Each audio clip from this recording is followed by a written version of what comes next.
Sushi. If I'd said in market research, would you like to eat raw fish off conveyor belts with robots serving the drinks? You're not going to say yes.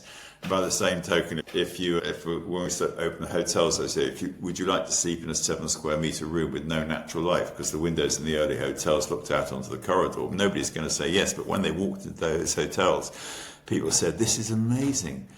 Because it was such detail. It was like them inside of an aeroplane or a private yacht or something like that. People said, the magic words are, this is so obvious. Why hasn't somebody done this before? And that's what I'm after. Simon, what a pleasure to have you on, the founder of Yo Sushi. Looking at what you've been up to, it's really clear that you really show your vulnerability and you're very honest about your journey to date. One thing that's really clear is that you love to give to people. Talk to me about that. Look, I'm as selfish as the next person, and I always have been. I think what happens in life is that you find little talents that you have, and there are a lot of things I'm not talented at, but actually seeing what people can do, and yeah, I think I have a talent for that, and it's fun to exercise your talent. Like I learnt when I started Yo, I learnt to draw on CAD, I learnt to do accounting. Somebody asked me to do public speaking. I never knew I could do that, and I did it. And in the same way that I've done social media, I've been doing quite a bit of that recently and talking to people. And you just follow your nose to what's enjoyable. So I wouldn't say I'm altogether altruistic, but it's very gratifying when people say that's made a big difference to me. Yes, that's true.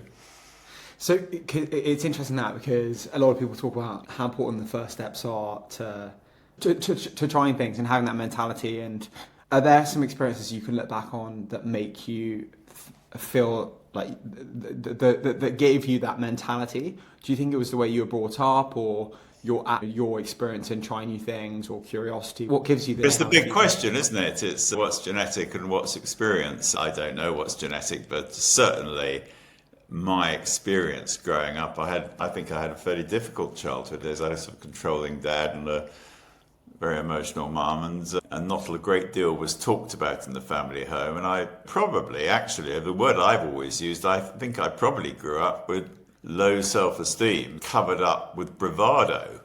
And the bravado has lasted to this day. So I've used it to my advantage, I think.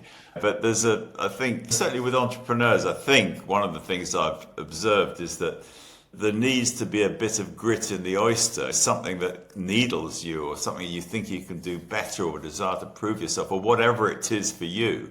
So if your audience is listening and you're one of those slightly difficult people, or a bit chippy or angry or whatever, I'll tell you what, you're in the right place. It's going to get you out doing things. So don't go and get too well adjusted. It certainly has driven me to go and do things and try and prove myself. So it's, in that respect, I think you can analyse all sorts of things psychologically, but certainly being a bit chippy. I'm not now. You can see me now. I'm easy with life, but it hasn't always been easy, and that has got me going. Looking back early on in your journey, it's before the days of in the restaurant world, I'd love to hear a bit more, because there was a stint you spent in jail. That is true, yeah. And which is such an extraordinary fact, an experience that you've had. So many people have those moments. Certainly some of the most interesting people I know have had those moments where they've been in such a situation where they've really had to learn about themselves in such a unique way. Talk to us about how those tough moments have served. But actually, I have to admit to you something, Arthur, is that before I did this little interview with you, I did look at one of the others you had done, and the first question you asked your interviewee was, tell me about yourself. So I thought, I'd better think about that. So I thought that what I would say if I was asked that question was that I left school when I was 16 with 2 O-levels. And soon after, in my sort of what you referred to, my first really entrepreneurial endeavor was on a very small scale at the age of 17 in 1969, that would be. I was busted for drugs and went to jail, to young person's jail for 3 months. So that was a big influence, not least of which is don't ever break the law. It's not fun. Yeah. And then I joined the rock and roll circus. I went on the road really as a roadie, putting lights up in the very early days of rock shows. And from there I became a stage designer and did a lot of big rock shows, from Motorhead to the Moody Blues to Elton and Rod and all those people. And I was a stage designer. And then we did that. I did that through till about 1985, and 1985 was the year of the big live rock show events, which was Live Aid. And I thought I'd better get out of this business before I get found out. And I'm very proud of what I did when I look back now, but that's what it felt like at the time. And I got lost for yet again in my life, and I reinvented myself in the television world, selling television rights. I knew the managers of a lot of the big rock bands, and I sold television rights when MTV was just emerging and onto the scene. And what did I do then? And then I did extreme sports for television, and then I got lost again and got divorced, and came up with Yo Sushi one way or another. And that's a very brief nutshell of the story of my life. Yeah. And my influences. It's funny. It's an amazing song called the Sun Cream song. I don't know if you've come across it on YouTube, which I'd recommend to anyone. But there's one line which is super fantastic, which talks about how people's lives change. It'll be some idle random Tuesday where you'll meet someone or you'll hear news that changes your life. And it sounds like your journey, or at least many people's journeys, have come through strange moments which have inspired them and led them into trying things. Does that resonate with you at all? Yeah, I think so. I think that's the entrepreneurial story. It's a series of happenstance.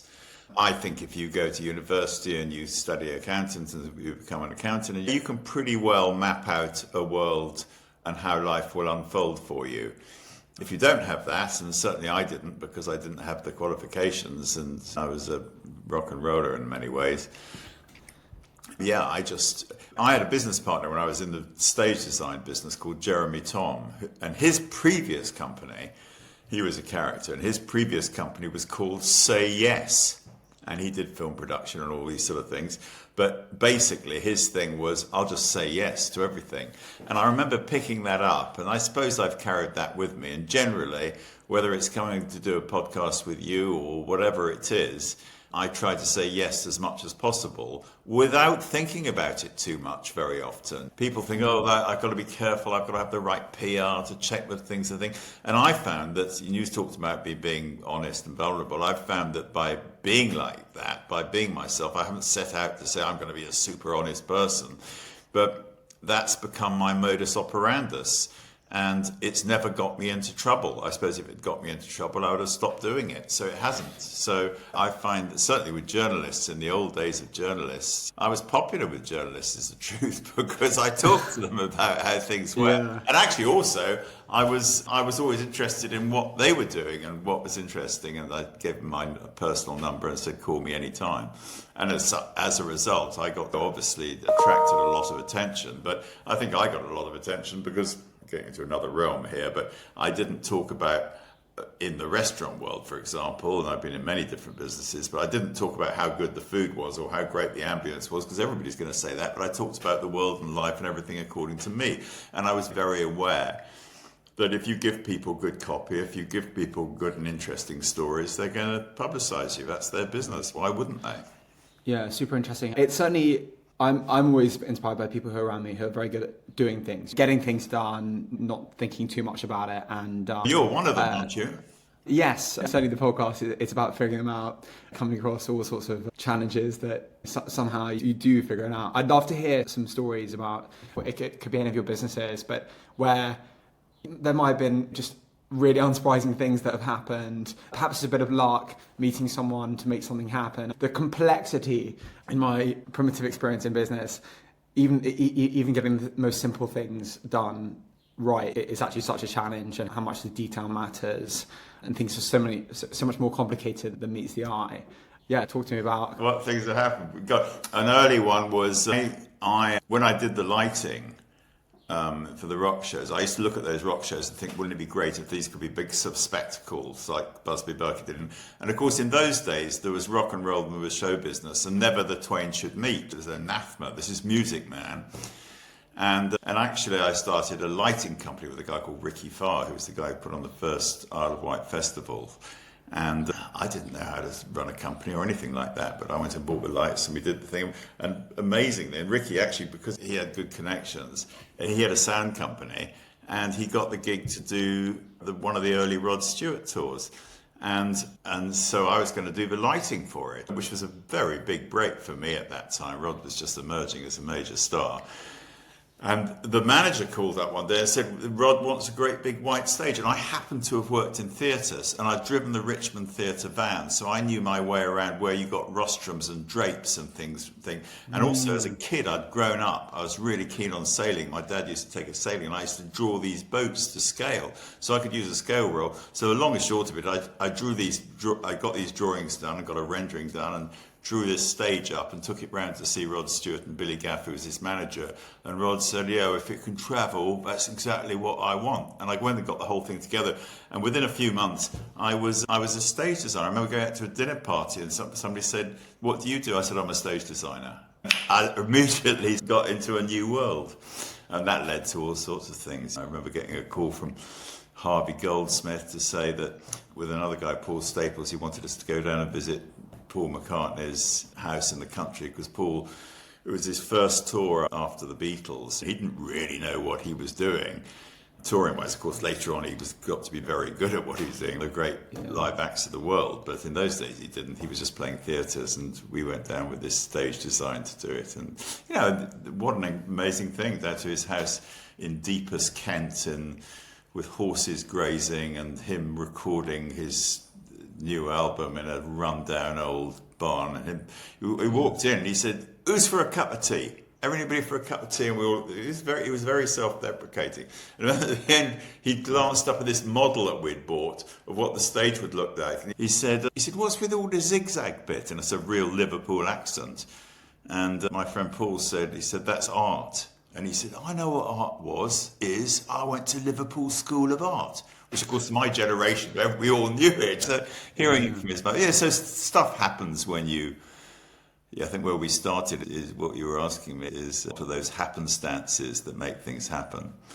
And then I got into the TV business because a friend of mine I knew he was a big time. He did all the outdoor stages in Los Angeles for outdoor rock shows, and he had started buying the rights to jazz shows and selling them to TV because TV didn't have around the world, because TV doesn't have to dub music shows. And I said, that's a good idea. He said, well, could you help me? And I said, I'm at a loose end.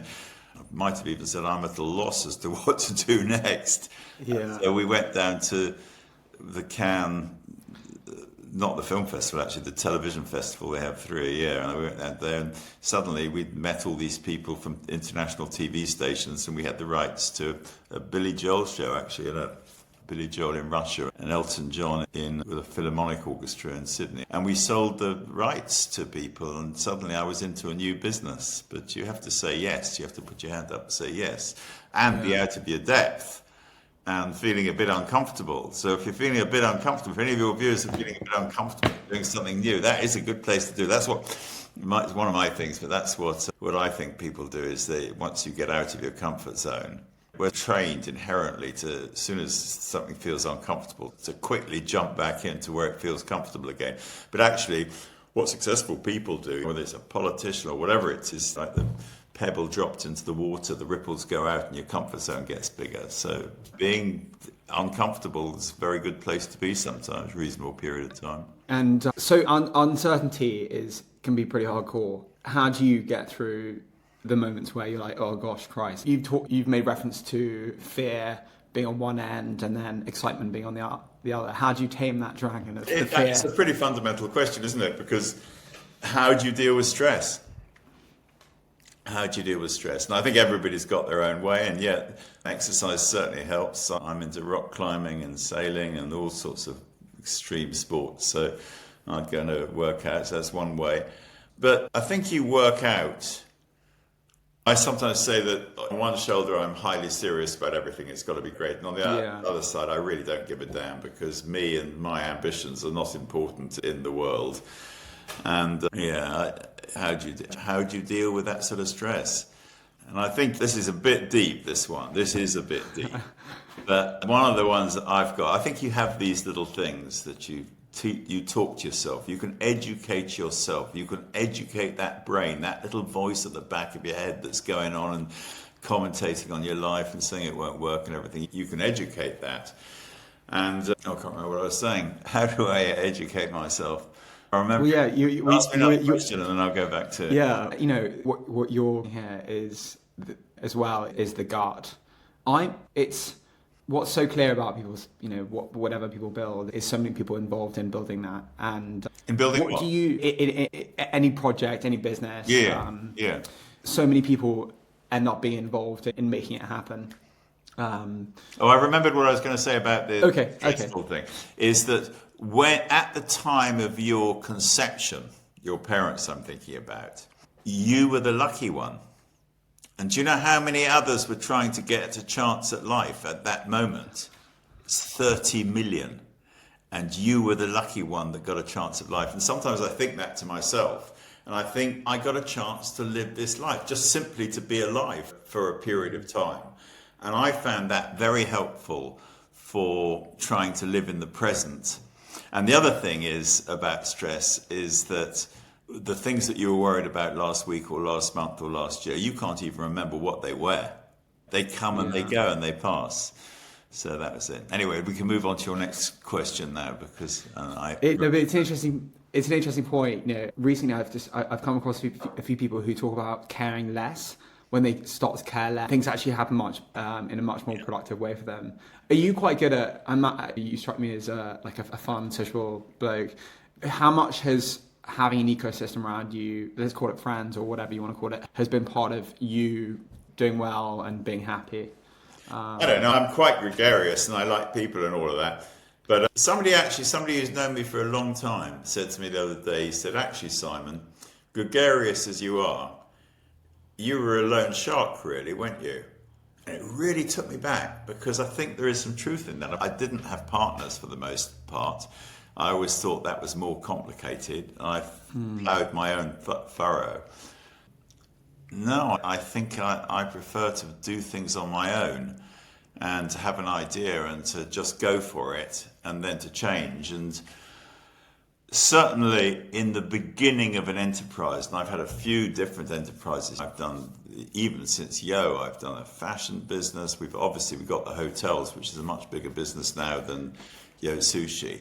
But at the beginning, in the first 1 or 2 or 3 years or whatever it is for you, I think being a sort of benevolent dictator and saying it's my way or the highway and this is exactly what we're doing and driving you through. I once had a nickname when I was in the television business, I later found out, called the steamroller, which is, they used to call me that, which is it's slightly embarrassing, but on the other hand, actually, sometimes it's what's needed. And so I think at the beginning of something, you can do that, but then you have to hand over and let others do things their way, not your way. And I was good at both those things. I was good at being a steamroller, and I was good at saying, actually, I've had enough. You can do this better than I can. Go on, get on with it. And that's what I did at Yo Sushi. Robin Rowland took Yo Sushi on. He always said it was 3 years. I always say it was 4 years in. But anyway, he took it on and he really built it up. And then Richard Hodgson has taken it over since him. And it allowed me to get on with the next thing, which was actually the beginning of the development of YOTEL, which I did with another guy, Gerard Green. He came in I said I didn't do things with other people. He did come in and he got that. I handed that over to him fairly early on. I did the first year and then I handed it over to him and said, okay, go for it. And in fact, I'm in Spain right now and he's got a new business out here in Spain called Off Grid that I'm his partner in because, what doesn't kill you, we had a fallout at one point, but what doesn't kill you makes you stronger. And it's a trusting relationship. I'm down here enjoying it. He's about to open. It's called Off Grid, and it's in Catalonia, and it's a bicycling hotel. Catalonia Girona is the centre of bicycling of the world, I'm told. Mallorca? No, it's not. No, it's actually Mallorca as well. But Girona is on the Spanish mainland, right at the top, near the border with France, and that is a big biking area.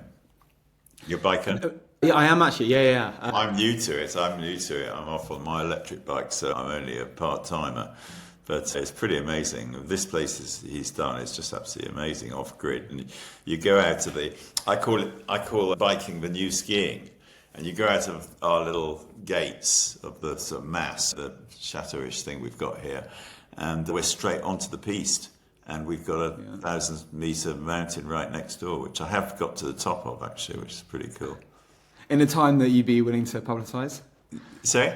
In a time that you're willing to publicise, you're very proud of the time, or is it more the... No, it's opening in the next couple of months. It's opening sort of midsummer. We're sort of soft opening it. Off-Grid Girona, I think it's called. I think the website's about to come out, Off-Grid Girona. So if you're into biking, that's a pretty cool place to go to. It will be anyway, I think. Interesting. He's good at doing it, yeah. And to say, he was my partner in YOTEL for the first 4 or 5 years. He opened New York, and then he actually left one way or another. And it was soon after he left that we had our big make-up and became close friends again. So it's nice to be doing something with him again. What's important to you when you're looking for a business partner? Is it on a simple level, you can find people who you get on really well with or have different skill sets? Is it more, what does this all mean to you? I wouldn't recommend to your viewers my own techniques because they're extremely unscientific. And I'll take on partners if I like somebody and I feel good about them. I'm embarrassed to say sometimes I don't even do very much research. Yeah. In fact, I did employing people. It's a half a joke, but I think I did do it once, which was I like lucky people. You meet people who are just lucky. I call them desert island people. They're people who've just got such a good personality and they get lucky in everything they do, usually because they're good with people. And I call them desert island people. If you were stuck on a desert island, who you'd want to be with.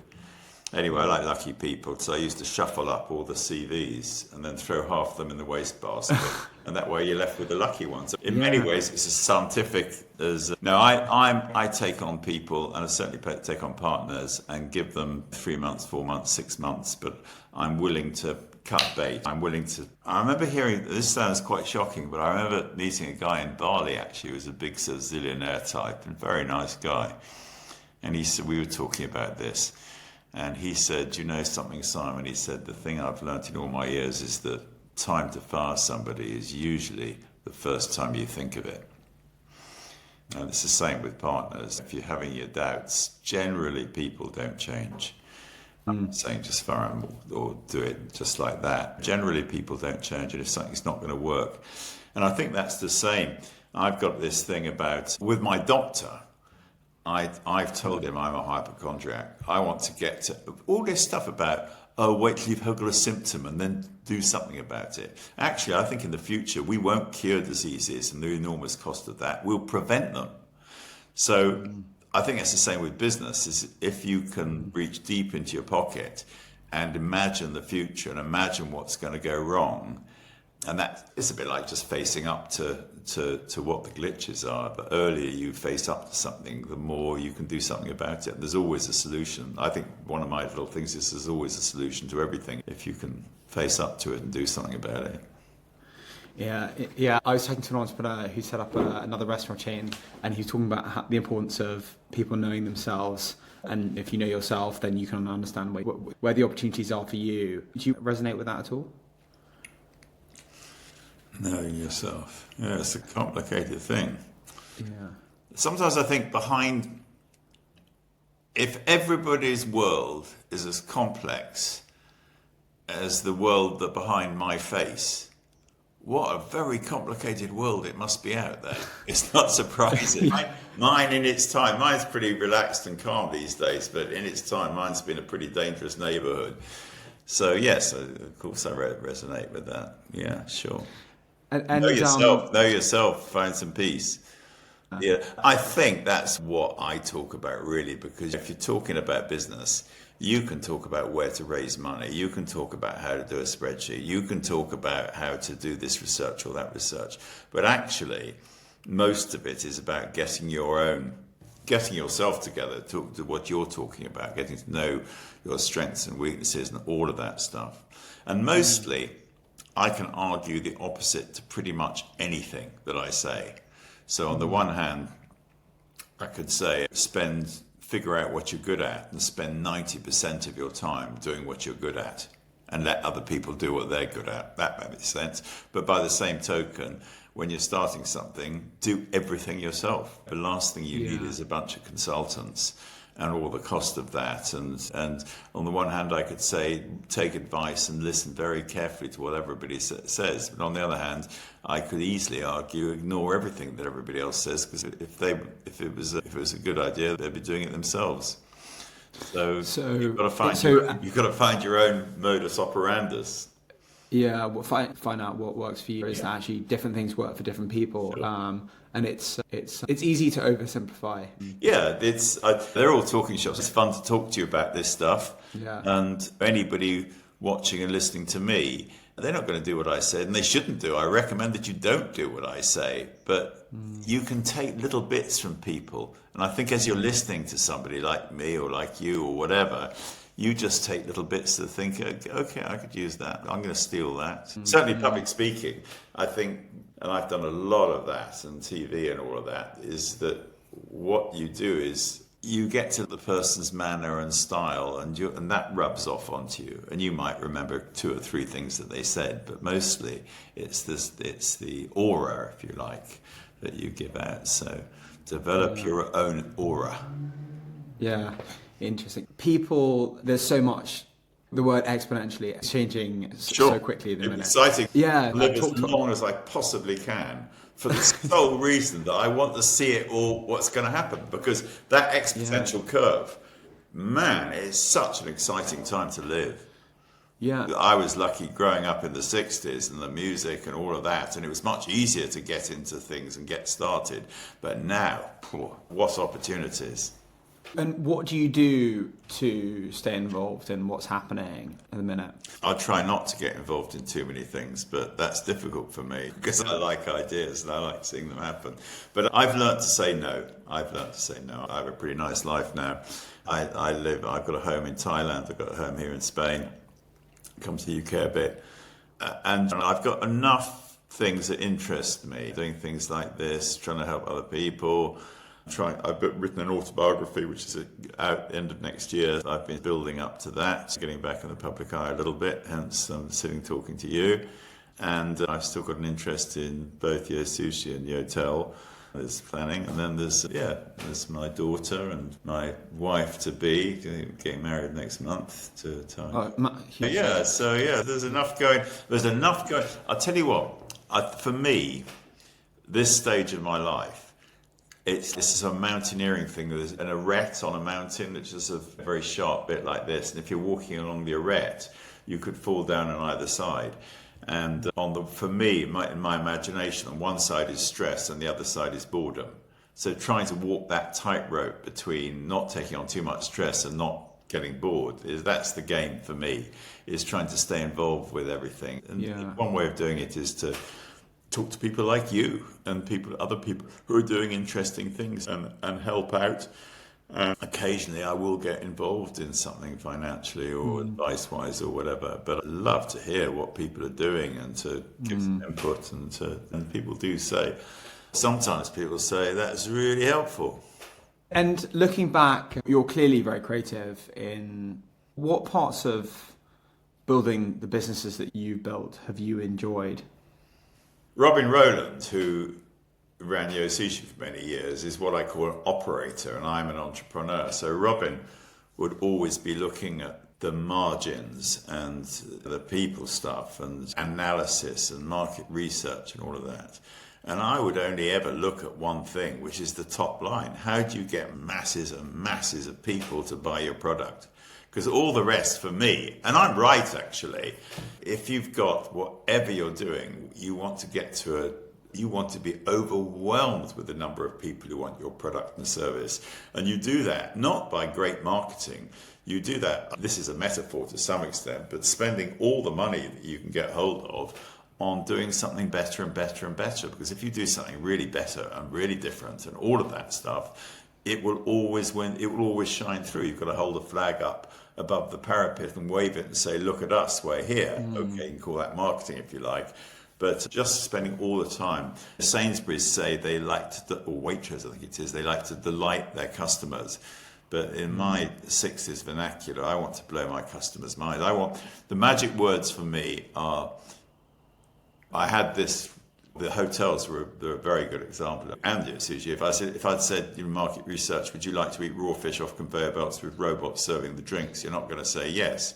By the same token, when we open the hotels, they say, would you like to sleep in a 7 square metre room with no natural light? Because the windows in the early hotels looked out onto the corridor. Nobody's going to say yes, but when they walked into those hotels, people said, this is amazing, because it was such detail. It was like some inside of an aeroplane or a private yacht or something like that. People said, the magic words are, this is so obvious. Why hasn't somebody done this before? And that's what I'm after. And getting things done, it's difficult to understand how points on a project should one be to get caught up in the granular. Do you have a view on how something that served you in terms of knowing when to move on in a project, or accept things that for startups, for many tech startups, you're told, at least in Silicon Valley, is to not produce the perfect product, just get it out there, get as feedback as it's messy. Possible. I totally believe that. The number of people I hear, I say, they talk about raising money. I said, have you met an investor? No, we're waiting till our business plan is perfect. We've got the package. We've got when our deck is ready, we'll do it. And I go something.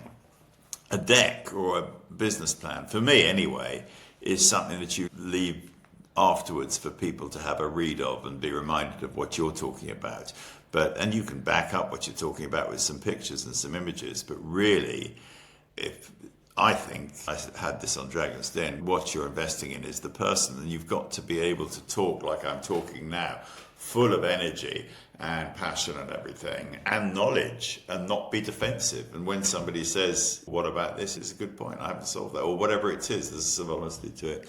So I think get out and be messy and make lots of mistakes and go off and see investors or whatever it is that you need, or estate agents or developers or whatever it is that you're doing. And it doesn't have to be perfect. But on the other hand, check and double check and triple check that it's as bloody good as you can possibly make it. Yeah, one certainly needs this sort of obsession, this sort of huge care in the end outcome. How do you, today you're clearly a super curious individual, how do you look for new opportunities? Especially you say it, that's an interesting word, because I think one of the most appealing things to me about people is enthusiasm. And an obsession, I suppose, is a close relation of enthusiasm. So I'm always looking for people who've got that sort of energy, and obviously who are going to put themselves on the line as well, so that I as an investor is going to be hurt less than they would be if something goes wrong. But how do I look? I just keep my eyes open. Where do ideas come from? I think for me, I'm constantly looking at whatever I go or do, and I don't even put it into words, but I'm always looking at how things could be better and how I'd do something if I did it, and whether that's design or operation or the manner or website that I used. I think, has the guy even been on his own website? If those ones that drive you around the bend, or his own app. Yeah. And obsession's pretty good. But you can't do, I think at the beginning of something, you do 16, 18-hour days. And I find myself jumping out of bed just because that's what I want to do more than anything else. Talk about, you say, work-life balance. It's fun. If you can get it in the right place, it's just fun doing all of that stuff. But I don't think you can do it just for the desire to make money. Money is bloody great stuff, and I'm certainly no shame about saying that. It's amazing money, because when you have a hit and there's money rolling in, it oils the wheels of life. And if you have an idea, you can actually make it happen and do it.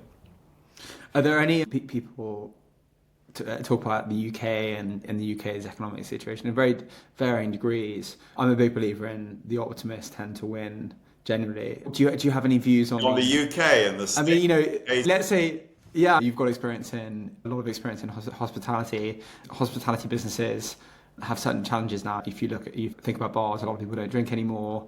There's a lot of cost pressures. Do you think the UK needs a certain business at the minute? And I think we're in a bit of a mess in the UK. And I think it will take a long time to change it. I actually think that our culture is pretty negative. There's a lot of angry people around, a lot of difficult people, and I think actually that education is going to change so radically because we're going to have such instant access to information that you don't really need, and also that learning in schools will be self-learning.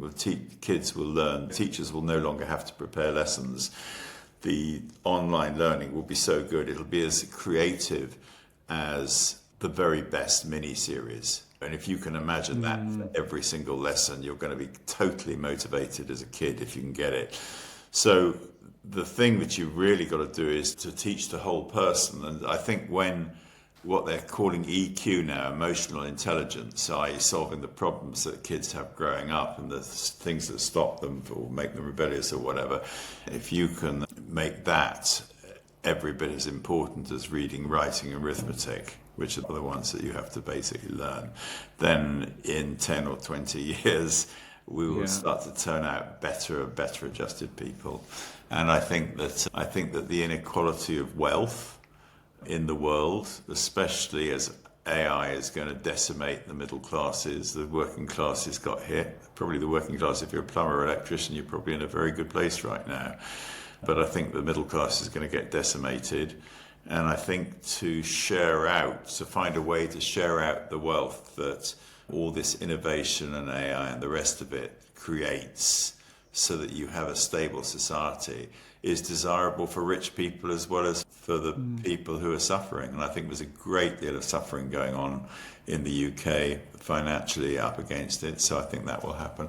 I think the system of government that we have was invented hundreds of years ago, and it's not what they call fit for purpose now. I really do think that is the case. I look at sort of Switzerland, where the people, to some extent, vote for what they want, and there's a small executive that implements that. And I think that's where I think actually that we'll have the income tax will give way to a wealth tax, which is means testing really, which AI will be able to do much better than it's ever been done before.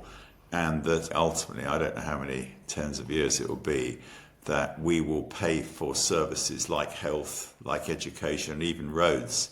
We will pay rather like council tax is divided into different layers. We will pay by our wealth, and that will create a more equal society, not least of which because you'll only pay for health that you actually choose to take.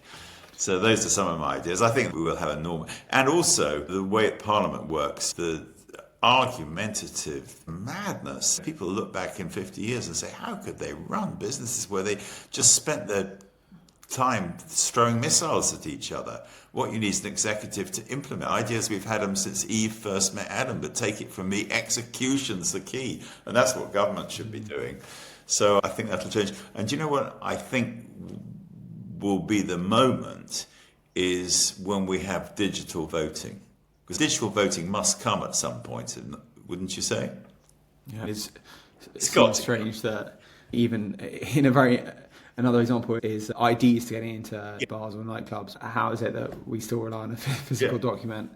Do you think digital voting, once we have digital voting, it will suddenly become obvious that we don't need to do it just once every 4 years and vote a political party in? We the people can give our opinions on what we want in the country that we live in, our democracy, on issues, not on people, and not every 4 years, on a day-to-day basis if we so wish. If you hang around government, the things they're always saying, what are the people thinking? What do they want?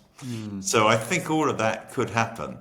And then we might get good people in government, in that executive. We might get good people. But right now, why would people say you should go into politics? So I'm like, why would I go and get my head kicked in every day? You know, so you're never going to get any good people in there.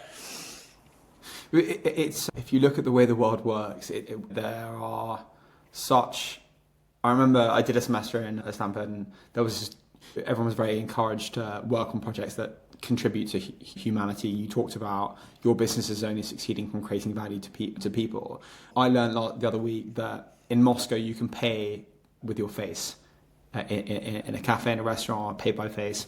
And I think where I'm going with that, albeit sounding quite abstract at this point, is on one hand, you've got places in the world where you can pay by face, and then places in the world where there's no clean water.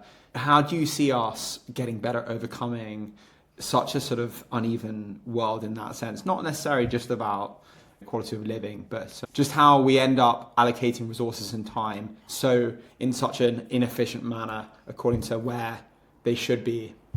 You know something, if where we they can did create nothing, value. if none of us talked about it and we did nothing, it would still change. It's already happening. There must be I would say, I mean, you can call me a dreamer, but I'm not the only one. But there must be some equalization of wealth. People look back in 100 years and say, how could, a bit like we look back at people going down the mine, how could there be such enormous inequality of wealth? And I think some of those ideas that I've been talking about will come and will happen, because that way you have a stable world. Because what's actually happened in my lifetime is that the world has become transparent. You can see how very rich people live, and you can see how very poor people live. Although I don't think most people, I've actually been poor in my time. And in my early days, I ran out of money before the end of the week. So I do know, and I hung out with the roadies and all of that. So I know what it's like to be, I know what poverty is, and at least I've got a taste of it. And I think unless you've actually had that, you can't even imagine how difficult that is, to despair and all of that. So I think, that's interesting. What do you think? Yeah, I was just going to say that often those that end up contributing to those challenges have been through a similar experience themselves. I've got a friend who did AA, for example, and he's just got an incredible attitude and sense of empathy in terms of helping others. But to your point with philanthropy, for example, those just haven't had exposure. So is that going to be a big piece for you going forward? I'd pay more tax, but it makes it an awful lot easier if somebody tells me I have to. Yeah. And final question before we move on to the quick fire round questions, which is, if there's many parts of life, you're getting married next month, that's phenomenally exciting. What do you want more from your day, your week, the minute? Maybe it's a feeling, maybe it's learning about something, but perhaps you can think of... Somebody asked me the other day, what's left on your bucket list? And I could honestly answer that I haven't got a bucket list. I've done everything I want, and I'm happy to live every day as it is. But if you're being serious about it, I'm 73, and I know you're going to say, no, you don't look it and all that. That's probably one of the reasons I said it. But I think it was 55 for your older viewers, or for the younger ones looking ahead. 55 was the year, that was the age that I realized for the first time that life doesn't go on forever. So that was a call to action, caveat emptor. Not caveat emptor, what's the other Latin word? Live for the day. And that was really good for me. Try and live in the day and try and make every moment count and have some fun and learn to be a bit peaceful. But I'd say that it sounds a bit heavy, but in some ways I'm preparing I'm going to go at some point, and I want to do my own demise as well as I've got this far in my life. So I want to die well, and I want to be comfortable to say and not be terrified of that. So that's something I think about a bit. There's definitely a few people I can think of who have had a very nerve-wracking situation, which has changed their mentality on that exact topic. Yeah. And the extent of their gratefulness and that the amount that they're present is there is quite an obvious switch. What you probably don't know, and what I think a lot of the younger viewers don't know, is that in the 60s and 70s, we didn't talk about anything like this. That has been a radical change in the last 50 years. That love them or hate them, Big Brother and the Alan Sugar and all of them, what it has done is it's changed people to be able to talk, and also the conversations about what we now call mental health. I mean, it's gone over the top. It's just sort of feeling a bit depressed, but the fact that it's in the open. You started this out by saying you're very open and honest, Simon, but I don't think it's just me. I think as a society we're more and more open. Actually, I've learned as I've got older. I spend quite a bit of my time wearing my my thoughts and my feelings on my sleeve and reacting that way. And actually, as I've got older, you probably don't think it seeing me talking like this here, but I keep more to myself. I try and say a little bit less and listen a bit more.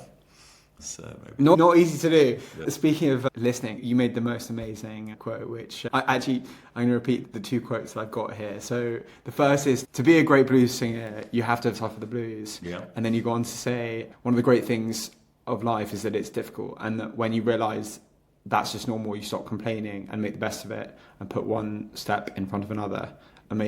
There's something there about setting expectations. Yeah.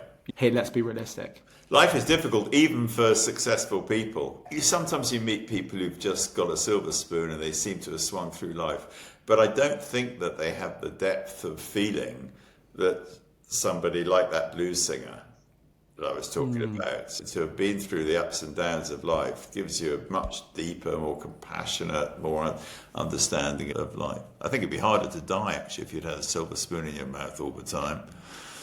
And actually, I come across a lot of rich people. Money doesn't make... Well, does money make you happy? Definitely. The relief from the fear of not having money makes you happy, that's for sure. But you don't even want to hear this, but it can cause other problems as well. The fear of losing it and all that sort of stuff. Yeah. And so we're going to move on to the quickfire questions. Okay, all right. And forgive me that some might touch on 3 things that give you joy. Exercise, sunny days, and lovely people. A mantra you would want to embrace would be? Fuck it. As in, I call it the fuck it syndrome, as in, oh, to hell with it, let's just get on and do it. One unusual thing that gives you pleasure? One unusual thing that gives me pleasure. I don't know the answer to that question. Sailing. Actually, I'm into extreme sports and climbing, and the actual being in a fearful position on a climb, on a mountain, whether that's just for a few seconds or a few minutes, a few hours or days, the pleasure when it finishes is fantastic. I'll be frank, I really don't want to think about that. It's stirring the nerves. Yeah. It's like watching, what's the movie about that, Free Solo, and you know that the guy survives, but you still can't watch it. The three wonderful points you make, which your 3 rules. Do you want to repeat them? My 3 rules for life. Yeah. Don't try and change anybody, ever. Everything always works out, always. And the first one is, I can't remember the first one. What's the first one? Remind me. Gone out of my head. Don't take things personally. That is the big one. That is the big one. Don't take anything personally, ever. And I really, even though I forgot it then, I really do try and do that whenever anybody says the best response to somebody having a go at you, the best response is to lean forward and say, tell me more. Don't try and change anybody ever, because people don't change. And everything always works out, always, because, as I think I said earlier, what you were worrying about last week or last month, you can't even remember what it is most times. Yeah. So I'm so grateful for your time, and I feel it's nice that you've gone on your journey and you spend time giving back, because it's clear you're clearly very compassionate, and you like being real with people, and that has a lot of that means a lot in today's world. Yeah, and I like being successful too. Yeah, like succeeding. Wonderful. Yeah, but I don't mind failing it. Yeah, a bit of all of that. Thank you, Arthur.